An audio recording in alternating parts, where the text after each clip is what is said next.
antropología del comportamiento de la Universidad de Cambridge, hizo su carrera en la UBA, y ahora es investigadora del CONICET, del Instituto de Antropología y Pensamiento Latinoamericano.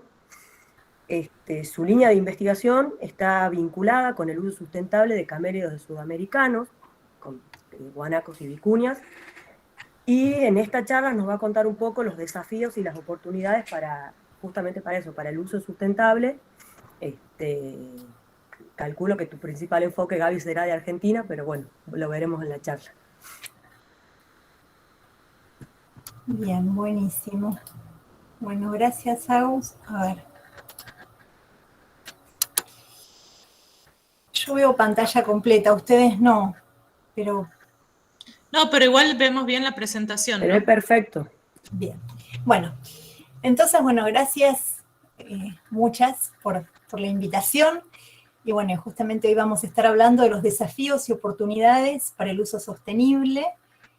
Y en la presentación vamos a partir de distintas conceptualizaciones sobre el uso sostenible, cuál es la relación entre estas y la conservación de la biodiversidad, y después vamos a ir viendo las distintas dimensiones de los proyectos o que se ponen en juego en los proyectos de uso sostenible a través de un estudio de caso, que es justamente el manejo de guanacos, en el que estuve involucrada.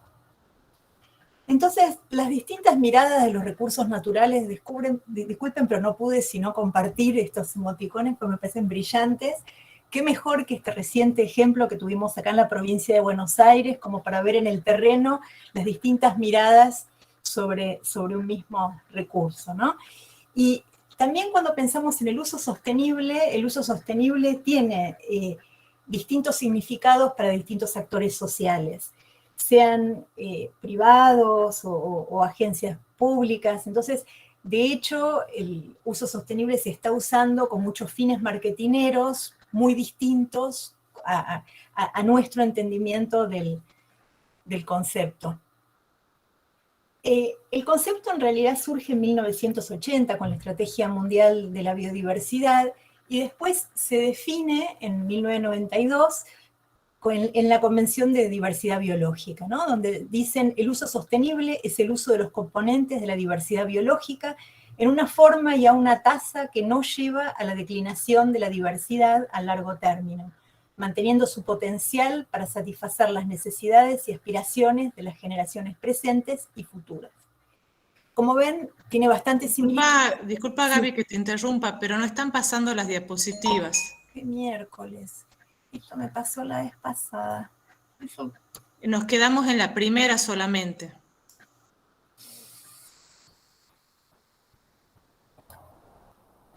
A ver. O sea, es que no sé por qué esta computadora se lleva mejor con Meet, digo con Zoom, que con Meet. A ver, vuelvo a...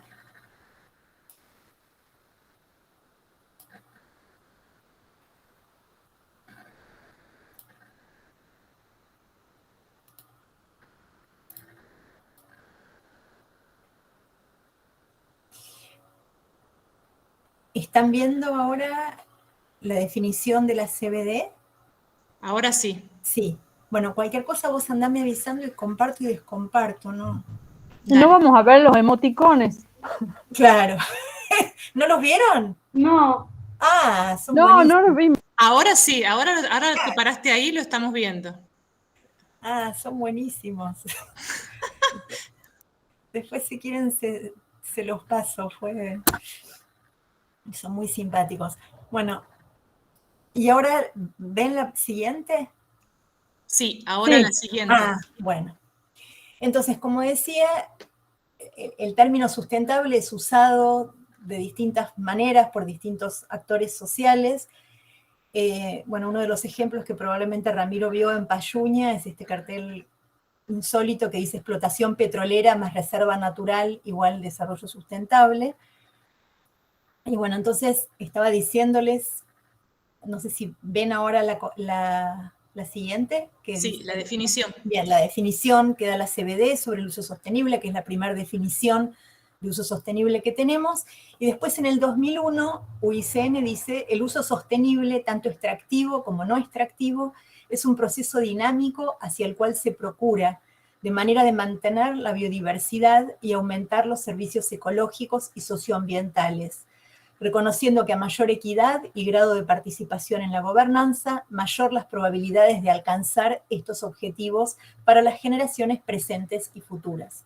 Entonces es interesante porque en esta conceptualización ya aparecen aspectos sociales y económicos, se habla de equidad y de participación en la gobernanza. Bueno, y después en el 2004 surgen los principios y directrices de Addis Abeba sobre uso sostenible, y acá también tenemos una definición dada por el Ministerio de Ambiente de Argentina, y dice: la Estrategia Nacional de Biodiversidad y Plan de Acción 2016-2020, aprobada por resolución del Ministerio, define el uso sustentable de la biodiversidad como una herramienta para su conservación, por lo cual determina el objetivo de fomentar el desarrollo de planes de uso sustentable de la biodiversidad, impulsando alternativas de aprovechamiento sustentable de productos y subproductos con alto valor agregado a nivel predial, aplicando el enfoque por ecosistemas y basados en información científica e incorporando a las comunidades en la elaboración y monitoreo de estos planes. Bueno, a esta definición vamos a volver luego. Entonces, cuando hablamos de uso sustentable, en realidad el uso sustentable puede, o los emprendimientos basados en el uso sustentable pueden estar llevados a cabo por una gran diversidad de actores sociales. Por ejemplo, pueden ser empresarios, como vemos en el norte, acá en Australia, tanto los que trabajan con canguros, que son como grandes estancieros ovejeros, o en Sudáfrica, los que tienen ranchos y trabajan con rinocerontes, o con cocodrilos, o acá en Indonesia, que se hace turismo sustentable. Pero bueno, en esta presentación en particular yo voy a estar trabajando o refiriéndome al uso sustentable por comunidades indígenas y comunidades locales.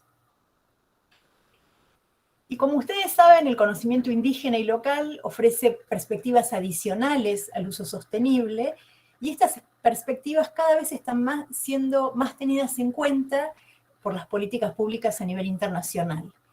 Y el uso sostenible es fundamental, como sabemos, para la existencia material, cultural y espiritual de muchos pueblos indígenas, y en esta cosmovisión las dimensiones sociales y ecológicas de los usos de las especies silvestres muchas veces son inseparables. Entonces, yo estoy colaborando ahora en IPBES, justamente estamos haciendo la evaluación de uso sustentable, y ahí pudimos tipificar distintos usos que dan las comunidades locales a las especies silvestres. Entonces, se pasó, ¿no? ¿La están viendo? Sí. Sí, sí, sí. Bien, bien. Entonces, si vamos en sentido contrario a las agujas del reloj, vemos que las especies silvestres y su uso se puede usar con un sentido espiritual, por ejemplo, como en los bosques sagrados en la India, como objetos y espacios ceremoniales, para la medicina tradicional, como vemos acá en esta foto en Nepal, recogiendo plantas para la medicina, para el conocimiento tradicional, para la lengua, para crear y recrear instituciones para la gobernanza de los recursos naturales, como indicadores, para el arte, para la música, como abrigo, combustible, para alimento, como vemos acá en el Amazonas, este gran pirarucú, para los medios de subsistencia, para el bienestar y para la salud.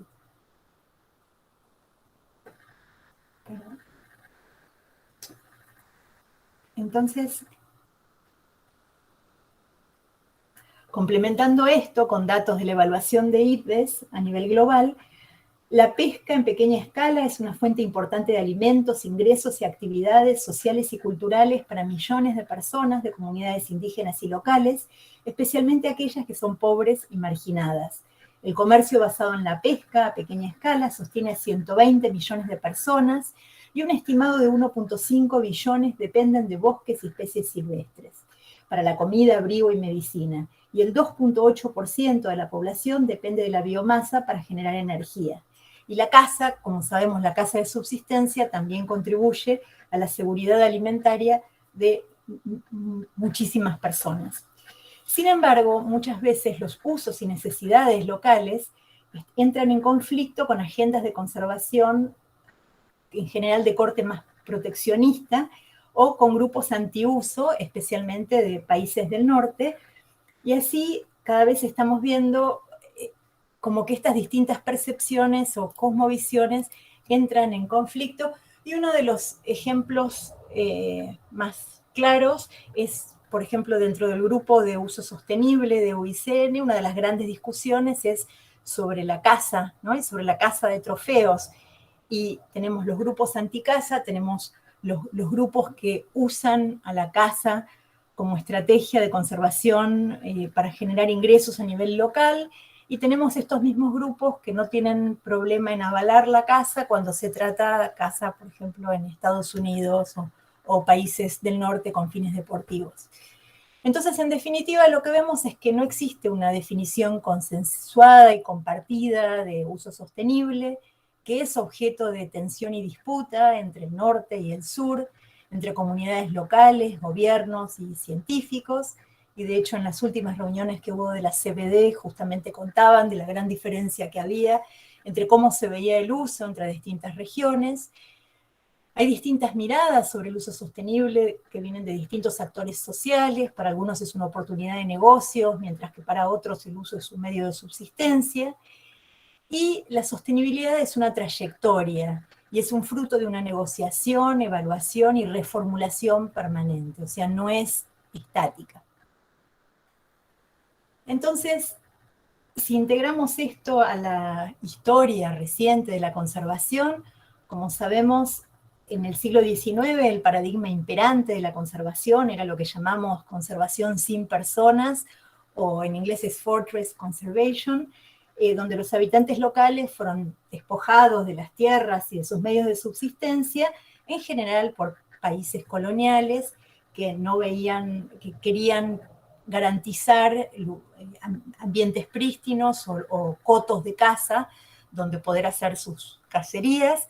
Entonces el paradigma en ese momento era proteccionista y de top-down, y luego esto fue cambiado a lo largo de los tiempos para tener un paradigma de conservación con personas, donde hay una nueva narrativa y una nueva praxis de la conservación, y acá lo que se ve es que para que los pobladores locales puedan ser socios de la conservación, para que tengan incentivos para conservar, entonces tienen que existir beneficios económicos, beneficios sociales, espirituales, derivados del uso de la vida silvestre.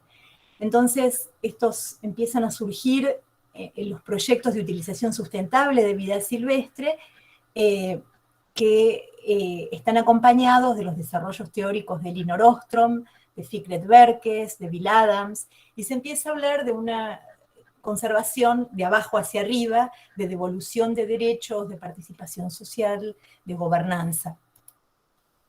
Y ahora, últimamente también estamos hablando de la conservación biocultural, que incluye a las voces de las comunidades que tradicionalmente estaban marginadas, a múltiples valores sobre la naturaleza, a temas como la justicia social, a la inter y a la transdisciplina, a la coproducción del conocimiento y a espacios de diálogo entre hacedores de políticas, comunidades y científicos. Bueno, y en este sentido les recomiendo, hay un paper muy bueno de Pascual y coautores, entre ellos está Sandra Díaz, en Nature Sustainability, que da las bases de esta nueva forma de conservación. Entonces, habiendo hecho esta breve introducción, lo que les voy a querer mostrar es cómo los proyectos de uso sostenible tienen múltiples dimensiones, con la dimensión ecológica y socioeconómica interactuando entre sí, pero a su vez estos proyectos están insertos en una dimensión política que no podemos dejar de lado y están modificados por factores externos o, como lo llamamos en inglés, drivers. Estos proyectos tienen múltiples actores, con lo cual tienen múltiples miradas y múltiples agendas.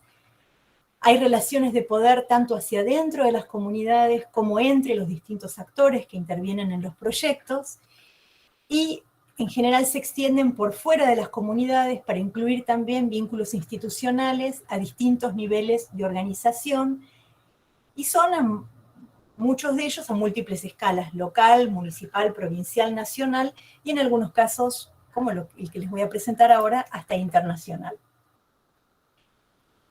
Entonces, vamos bien, ¿no? ¿Están avanzando las filminas? Sí, se ven perfecto. Bien. Sí. Entonces lo que les quiero compartir ahora es un proyecto que dirigí y en el que trabajé con mi colega y amigo Pablo Carmanchay y distintas instituciones. Es el proyecto País que llevamos a cabo con financiamiento del MinSIT a partir del año 2012 y que se llamó Desarrollo de un modelo productivo para la mejora de la calidad de vida de pequeños productores rurales basado en el uso sustentable de guanacos y la apropiación de innovaciones tecnológicas. Y este proyecto lo llevamos a cabo entre 4 instituciones. Una cooperativa de pequeños productores caprinos del área de Malargüe, en Mendoza, que es la cooperativa Payún Matrú, CONICET, el INTI y la Municipalidad de Malargüe. Y en su momento esto recibió financiamiento del MinSIT, del FONARSEC. Para quienes no están tan familiarizados, el guanaco es uno de los componentes más importantes de la fauna silvestre de Patagonia, por el papel ecológico tanto como herbívoro como de presa, del puma. Y la gran adaptabilidad permite que se distribuya desde el nivel del mar hasta los 4.000 metros de altitud, desde Perú hasta Tierra del Fuego, y como sabemos tiene adaptaciones muy interesantes que le permiten hacer un uso muy eficiente de la vegetación de la estepa, y lo consideramos pastoreador de bajo impacto porque a diferencia de las ovejas no hace pisoteo ni arranca las pasturas. Los guanacos eran una especie vital para los pueblos originarios y de hecho yo en el INAPL trabajo con muchos arqueólogos que dicen que no hubiera existido historia en la Patagonia si no fuera por el guanaco. Y el uso del guanaco, que fue adquiriendo distintas modalidades a lo largo de los años, bueno, los usos locales se vieron absolutamente interrumpidos a partir de la campaña del desierto, la introducción de millones de cabezas de ganado, de ovejas, y entonces poco a poco, así como los pobladores locales fueron eliminados y reemplazados por colonos, de la misma forma los guanacos pasaron a ser vistos como intrusos para dar lugar a los animales domésticos, a las ovejas. Y con el tiempo entonces pasaron a ser considerados culpables de la desertificación, competidores de las ovejas, pero dado que la fibra de guanaco rápidamente se vio que tenía muy buena calidad, enseguida fueron también cazados para poder exportar los cueros, principalmente de los chulengos, y las pieles a Europa. Entonces, hasta el año 1993, de Argentina se exportaban muchísimas toneladas de cueros de chulengo, como digo, más que nada al Reino Unido, y a distintos lugares europeos. Y en un momento, en 1993, CITES, que es la Convención Internacional para el Tráfico de Especies Amenazadas, le dice a Argentina, bueno, basta. Recomendamos que separen las importaciones de guanaco hasta que ustedes desarrollen un plan de manejo y nos muestren que efectivamente se puede hacer un uso sustentable de la especie. Y así es como en el año 2006 surge el Plan Nacional de Manejo de Guanaco, y verdaderamente este fue un plan que fue resultado de muchos debates, de muchos consensos entre especialistas, muchos colegas participamos en el armado, y acá es donde se reglamenta la esquila de guanacos, y lo que se dictamina es que solamente se va a poder exportar fibra provenientes de animales que fueron esquilados en vivo. Entonces, teniendo esto como antecedente, nosotros desarrollamos o pensamos este proyecto para Payuña con la idea de poder mejorar la situación socioeconómica de pequeños productores que viven en Payuña y zonas aledañas, que es un área protegida en la zona de Malargüe, ¿no? Sur de Mendoza, y la idea era avanzar en el agregado de valor de la fibra de guanaco. Y partíamos de un diagnóstico inicial que era que estábamos trabajando en una zona árida, con actividades productivas limitadas, con pocas, escasas oportunidades de desarrollo socioeconómico, una zona muy pobre, con falta de servicios básicos, de electricidad, de medios de comunicación, de salud, que los pobladores rurales vivían aislados, con una gran dificultad de poder incorporarse al mercado en condiciones de equidad, y lo que se veía que todo esto llevaba a una gran migración hacia los centros urbanos, especialmente de los jóvenes, justamente por la falta de oportunidades de progreso. También en esta zona había un gran sobrepastoreo y degradación del hábitat, y esto resultaba en un alarmante proceso de desertificación, y también había competencia entre el ganado doméstico y las especies silvestres por recursos cada vez más escasos. Y también en ese momento lo que notamos es que había un gran desconocimiento de las características de la fibra del guanaco, tanto a nivel internacional como a nivel local, y que no había un mercado establecido y transparente para la fibra de guanaco, que había muy poco desarrollo en la cadena del valor de la fibra, y que estábamos, digamos, como en la época de la colonia, básicamente exportando materia prima para que fuera procesada en Europa. Entonces, obviamente, ante la falta de beneficios derivados del uso sostenible, ante la falta de buenos precios de mercado y con la presencia de esta competencia por pasturas, cada vez había más animosidad contra el guanaco. Entonces, nosotros lo que quisimos hacer con el proyecto fue transformar estas amenazas en una oportunidad, porque veíamos que en realidad el guanaco era una oportunidad, porque por un lado los guanacos junto con las vicuñas son una de las únicas especies a nivel mundial que ofrecen un modelo de uso sustentable en el que uno puede capturar a los animales, esquilarlos y después liberarlos.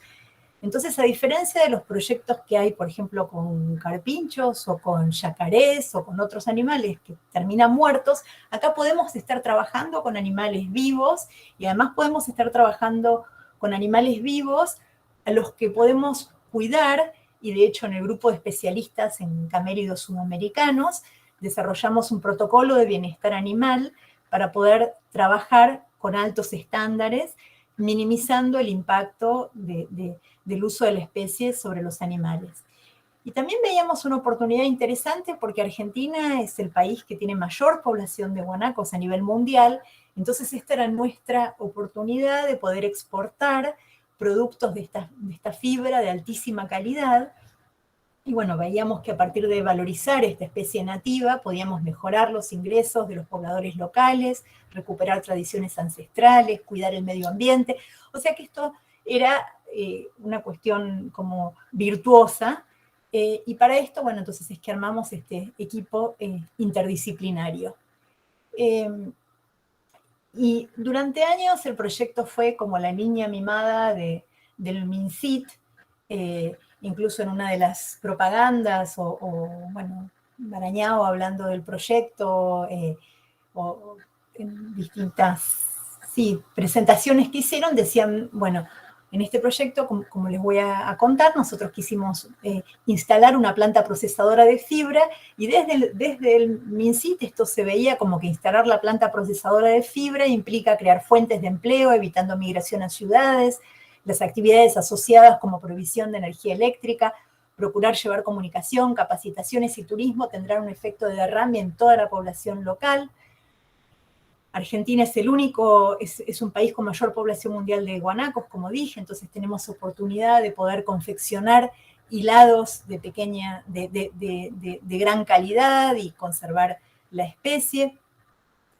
Entonces, bueno, con todo el viento de cola que teníamos en ese momento, desarrollamos o diseñamos un proyecto que tenía 5 componentes: un componente de producción de fibra, un componente de procesamiento, mercadeo y comercialización, fortalecimiento institucional, que era fortalecimiento de la cooperativa, y luego transferencia y difusión de los resultados. Entonces, en cuanto al arreo y esquila de guanacos, bueno, esta es toda tecnología que desarrolló Pablo Carmanchay junto con su equipo, en el que en el que está Ramiro. Ramiro tuvo mucho que ver y tiene mucho que ver con todo esto. Y Pablo diseñó estas mangas que tienen 2 brazos de 3 kilómetros de largo y que se van achicando hasta que se llega a un embudo y luego a un galpón de esquila. Y estas mangas se instalan justamente en este área protegida, en La Payuña, y como es un área protegida y las autoridades ambientales de Mendoza son muy rigurosas, entonces cada vez que se hace una esquila hay que instalar toda esta infraestructura y cada año después hay que desinstalarla y acarrearla nuevamente a la salinilla. Entonces, bueno, dado el tamaño de los guanacos, el porte, la fuerza, a diferencia de las esquilas de Vicuña, donde los arreos se hacen caminando, ¿no? Por comunidades locales, acá los arreos se hacen a caballo. Y una vez agarrados los animales, ahora vamos a ver un video, se les pone una capucha para disminuir el estrés y se pasa por distintos pasos en el galpón de esquila. Son agarrados, como podemos ver, por mucha gente y con mucho cuidado y con ciertos elementos. Se desarrollaron camillas también para poder tenerlos con cuidado. Se estableció cuál es el tiempo en el cual se puede manipular a los animales y después liberarlos, minimizando el estrés. Y bueno, lo lindo de los campamentos y de las experiencias de Payuña es que son como un laboratorio al aire libre, donde coexiste la investigación con la acción, la toma de datos que tienen incidencia directa en el desarrollo de los protocolos de buenas prácticas. Entonces, bueno, a lo largo de los años, desde el 2014 al 2016, se capturaron alrededor de 1000 guanacos, se esquilaron 700, no se esquilan todos, no se esquilan las hembras que están preñadas muy avanzadas, no se esquilan las crías, se tiene cuidado también de no esquilar si hay animales que están muy flacos, entonces no todo animal capturado es esquilado, y bueno, además de acuerdo al plan de manejo, uno puede tener a los animales capturados X cantidad de tiempo y después hay que liberarlos a las 24 horas. Entonces, justamente gracias al financiamiento del MinSIT, pudimos mejorar las instalaciones de captura, fortalecer la capacidad de los miembros de la cooperativa para poder hacer capturas, mejorar los procesos de esquila. Fue interesante la interacción con el INTI para que nos dijeran cuáles eran los requerimientos del mercado en cuanto a los vellones, como para poder aprender un poco el tipo de esquila para hacer.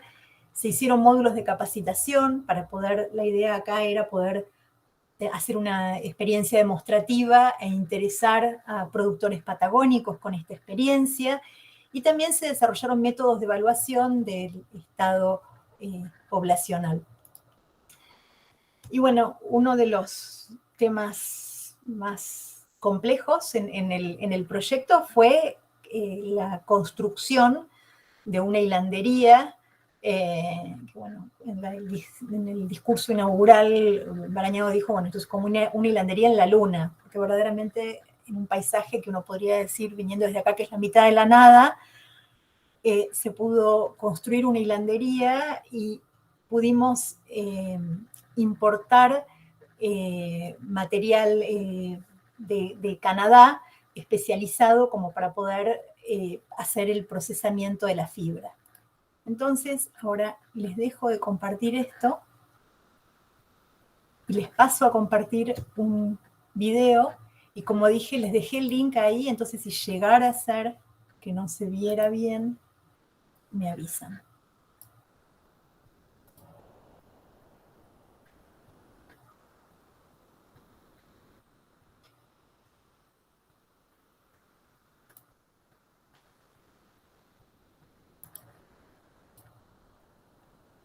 ¿Están viendo? Sí. Todavía no. A ver. Sí.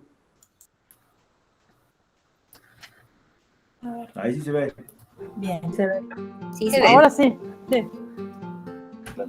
Los objetivos fundamentales que tiene este proyecto es desarrollar una actividad productiva en esta zona que permita generar mano de obra y empleo a la gente local.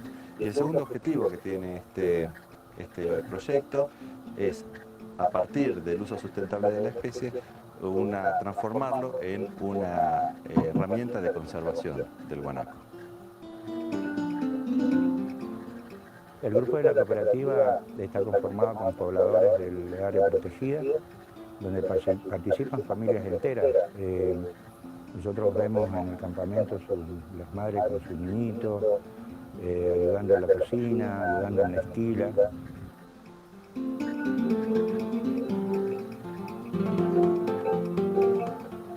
La idea de la cooperativa fue siempre vender el producto que obteníamos con valor agregado.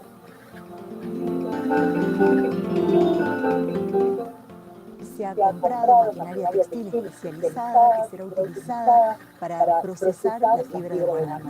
¿Por qué es importante esto? Porque esta es la primera vez que a una cooperativa se le otorgan los medios de producción. Entonces ya los integrantes de la cooperativa dejan de ser jornaleros para ser los dueños de su propia empresa.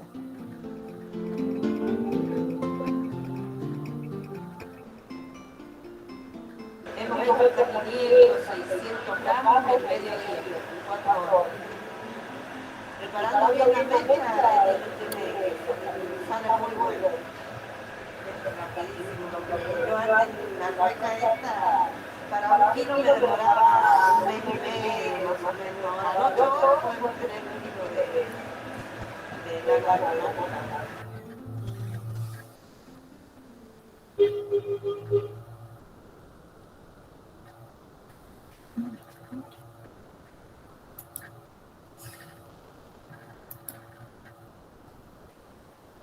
Entonces,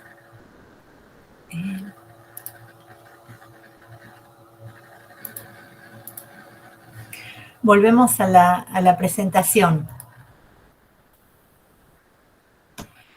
Entonces, como dijimos, lo vieron en el video, compramos esta maquinaria que se llama Mini Mills, que es interesante porque no tiene mucho requerimiento de agua ni de electricidad, con lo cual era útil para el lugar donde queríamos ponerla. Y justamente fue toda una innovación tecnológica en la que acompañó mucho el INTI, porque las mini mills no se habían usado antes para hilar ni guanaco ni vicuña. Bueno, los integrantes de la cooperativa recibieron capacitaciones de gente de mini mills que vino de Canadá, que no podían creer lo que era Payuña, el guanaco y la cooperativa y Salinillas. Y bueno, y acá se ven como las distintas etapas del proceso, desde la fibra sucia hasta que es limpiada en el tumbler, después es deserdada, cardada y finalmente hilada, y ese es el producto final. Entonces, gracias al subsidio y al trabajo colectivo, pudimos instalar un polo productivo a pequeña escala, que es interesante. Para nosotros era uno de estos temas que pueda ser replicable para otras comunidades o otras cooperativas de la región, y ahí pensando también en Perú, Bolivia, en comunidades vicuñeras a las que les puede servir este modelo. Se logró adaptar este equipamiento que ya existía en el mercado, pero al procesamiento semi-artesanal o semi-industrial de guanaco, y también se está usando para otras fibras. La cooperativa también está procesando, por ejemplo, fibra de Jujuy, de vicuña. Se desarrollaron servicios intermedios porque la maquinaria viene con distintos módulos, entonces uno puede, si quiere, ofrecer a productores lavado, deserdado, digamos, distintas etapas hasta llegar al hilado. Y bueno, y la cooperativa se vio fortalecida con distintas capacitaciones, se evaluaron las distintas posibilidades de certificación, se trabajó con artesanos y diseñadores como para poder instalar la fibra en el mercado, y no todo es fácil, obviamente encontramos desafíos, como la gran distancia entre los puestos, ¿no? Más de 100 kilómetros a veces de distancia entre los puestos de los distintos pobladores, la falta de medios de comunicación tanto entre los integrantes de la cooperativa como en la cooperativa y el consorcio, porque en ese momento en Salinilla no había, bueno, y sigue sin haber internet, teléfono. Uno de los desafíos era la transición entre un modelo de producción individual a la producción colectiva. O sea, es muy distinto el paisaje acá que en el caso de Jujuy, por ejemplo, con manejo de vicuñas, donde ya hay una tradición de trabajo colectivo. Y un desafío también era la urgencia por resolver la situación económica, porque esto era un proyecto que obviamente llevaba todo un proceso, y llevaba todo un proceso el poder instalar la fibra en el mercado y poder conseguir clientes y poder vender. Y bueno, ahí estábamos trabajando con una comunidad que tenía muchas necesidades. Y eso a veces en proyectos, por ejemplo, del BID, no se contemplan los jornales o los sueldos. Y bueno, y después hubo desafíos también de índole político, como el limitado cumplimiento de los compromisos por parte de las autoridades municipales, que a los pocos meses de iniciado el proyecto nos enteramos que la contraparte de ellos, que iba a ser la construcción de hilandería, finalmente no estaban en condiciones de hacerla, con lo cual hubo que buscar financiamiento de CONICET. También el cambio de gestión, que es algo que nosotros no preveímos, que bueno, en la mitad del proyecto hubo elecciones, ¿no? Elecciones a nivel nacional y a nivel municipal, y la nueva gestión que vino en el municipio desconoció gran parte de los compromisos, y eran compromisos claves para que funcionara el proyecto. Por ejemplo, la municipalidad tenía que proveer combustible para que funcionara la planta textil, dado que ahí no hay electricidad. Pero bueno, en el medio de tantas adversidades nos dimos cuenta que era muy importante generar nuevas alianzas y generar nuevos apoyos. Y así es como buscamos alianzas. En su momento estaba Silvia Rébora en el Ministerio de Ambiente, y trabajamos con el apoyo del Ministerio de Ambiente. También hicimos un trabajo muy interesante con la gente del Ministerio de Trabajo, nos apoyaron ONGs, algunas secretarías de Mendoza, y entonces extendimos la red de apoyos. Y bueno, y aprendimos muchas cosas, entre ellas que es fundamental un buen diagnóstico de los actores participantes en estos proyectos, tanto de las instituciones públicas como el gobierno local y las cooperativas, antes de la realización de los proyectos. O sea, saber con quién nos estamos embarcando a hacer el proyecto. Aprendimos también que los problemas estructurales de pobreza rural, carencia de servicios básicos, educación o falta de comunicación no se pueden resolver solamente con una línea presupuestaria proveniente de un ministerio, sino que hacen falta apoyos mucho más importantes.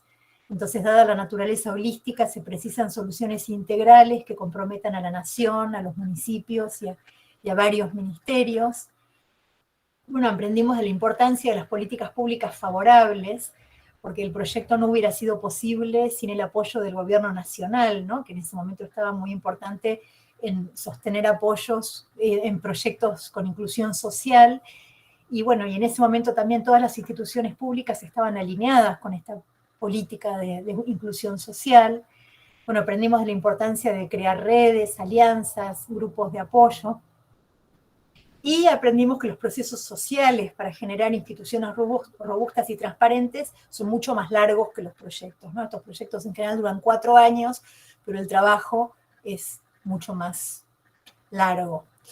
Entonces, yo podría terminar la presentación acá y dirían, uy, qué lindo, qué bueno, qué complicado, lo entendemos, pero lamentablemente en nuestro querido país la historia siguió. Porque como dije, en la mitad del proyecto, bueno, hubo elecciones nacionales y hubo un viraje en varias de las políticas nacionales, como lo sabemos, y también en relación a los recursos naturales.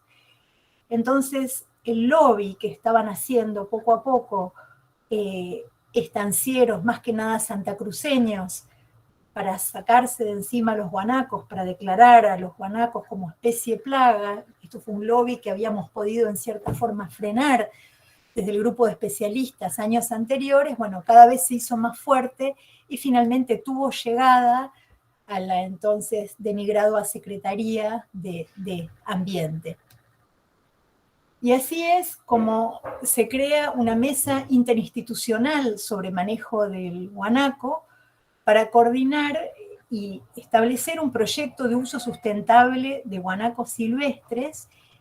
Y en esta mesa interinstitucional estaba involucrado, bueno, la Secretaría de Ambiente, pero también se sumaron muchas secretarías desde el sector productivo, desde el sector ganadero y también SENASA. Y en este nuevo grupo que empezó a trabajar sobre el manejo de guanaco, la realidad es que los investigadores del CONICET y los especialistas del grupo de UICN, de Camélido Sudamericano, fuimos silenciados pese a querer participar en numerosas ocasiones. Entonces, a partir del trabajo de esta mesa y de una prueba piloto, se creó este Plan Nacional de Manejo de Guanaco del 2019, que es un plan muy distinto al plan del 2006, del que les había hablado antes. En este nuevo plan, este está centrado en el aprovechamiento económico de la especie sin suficientes resguardos ambientales ni de bienestar animal. Se incorpora la producción de carne en poblaciones abundantes y va en detrimento de todo el trabajo que habíamos hecho en el proyecto que les comenté para poder posicionar a la fibra de guanaco a nivel internacional, para poder hablar de las virtudes que tenía el uso de esta fibra, tanto desde el punto de vista ambiental como desde el punto de vista del empoderamiento de las mujeres, del trabajo digno, etc. Bueno, todo esto cambia a partir de este plan nacional. Y a mí me impacta mucho ver el contraste, ¿no?, de estas fotos entre nuestro proyecto acá a la izquierda, con toda una cooperativa involucrada en el manejo de guanacos bajo altos estándares de bienestar animal, y el engendro que hicieron después, donde no hay personas, sino que tenemos básicamente guanacos muertos, y donde como resultado tenemos fibra de animal muerto, porque lo que hicieron fue el pequeño truco de, como nosotros decíamos, bueno, no pueden usar fibra de animal muerto, entonces lo que hacían era capturar a los guanacos, esquilarlos cuando estaban vivos y después matarlos, y con una de las, producción de carne. Y entonces acá lo que vemos es que se usa la retórica del uso sostenible para sostener un proyecto que poco tiene de sostenible desde nuestro punto de vista, y usaron una narrativa del aprovechamiento integral en realidad para bajar cargas de guanacos de los campos. O sea, básicamente lo que querían era sacarse a los guanacos de encima. Entonces, acá vemos en la foto a Javier de Urquiza, que es de Santa Cruz, ¿no?, representante del lobby ganadero, y vemos entonces que en este Plan Nacional de Manejo de Guanaco del 2019 hubo un liderazgo muy claro de sectores ganaderos que no tienen conocimientos de fauna silvestre, tienen amplia experiencia en trabajo con ovinos, pero no de fauna silvestre, y que lograron finalmente imponer su agenda y la implementación del plan. Desde el ámbito científico-técnico se señaló la existencia de deficiencias en este plan, pero no fueron consideradas y tampoco fueron consideradas todas las objeciones que se hicieron desde muchas ONGs, entre ellas Greenpeace, FARN, Fundación Vida Silvestre. Y si bien la distribución del guanaco abarca 15 provincias argentinas, lo cierto es que la mayoría de las provincias no fueron consultadas. Hubo una acción preponderante de Chubut y Santa Cruz, pero por ejemplo provincias como Mendoza, que estaban justamente apoyando el uso de animales en vivo, no fue tenida en cuenta, ni tampoco Río Negro, donde también hay experiencias muy interesantes, ni las provincias del norte. Bueno, no existió una consulta de los sectores involucrados, y yo al principio de la charla les di la definición de uso sustentable que justamente estaban dando estas personas cuando estaban a cargo de la Secretaría de Ambiente, y ahí en esta definición se habla de la participación local. Acá no hubo procesos de consulta para hacer este plan, o digamos, el proceso que hubo fue una broma, porque se podía participar por internet en un determinado horario para dejar los comentarios, no se aplicaron criterios de bienestar animal. La gente que se encargó de la fiscalización de las experiencias no era gente capacitada, no se desarrollaron protocolos para hacer la trazabilidad de la fibra, para transparencia a lo largo de la cadena de valor, no hubo seguimiento de las experiencias, ni de ver su impacto a nivel poblacional, no hubo observadores externos de las experiencias, y obviamente propició y propicia, porque la fibra de estos animales muertos está en el mercado, una mezcla de fibra de animales vivos con animales muertos que es muy complicada.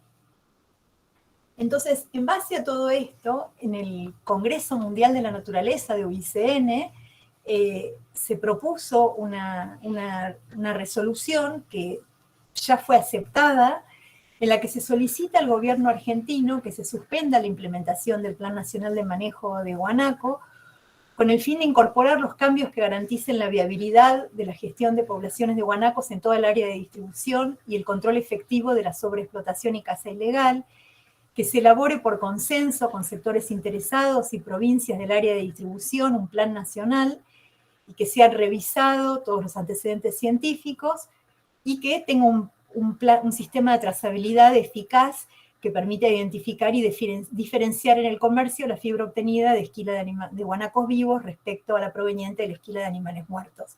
Bueno, esto es algo reciente y esperamos que el gobierno nacional se haga cargo de poder reformular este plan como corresponde, digamos. Entonces, como conclusiones podemos decir que los proyectos de uso sostenible no se dan en el vacío, sino que se dan en ciertos contextos sociopolíticos que no hay que minimizar. Se requiere de un compromiso político sostenido y a diferentes escalas, municipal, provincial, nacional, para poder acompañar estos proyectos a lo largo del tiempo. Hace falta un marco legal adecuado y políticas públicas favorables. Los proyectos estos son complejos, con lo cual son muy importantes las miradas interdisciplinarias y que participen actores de distintas disciplinas. Y los investigadores, bueno, en este caso investigadores del CONICET, tenemos un rol muy importante para jugar, articulando nuestro trabajo y el resultado de nuestras investigaciones con hacedores de políticas y con comunidades locales para poder formular e implementar los distintos proyectos de uso sostenible.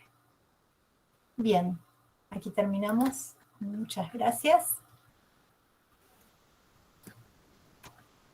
Muchas gracias, Gabriela, es muy interesante. Gracias, Gabriel. Ahora nos dejaste a todos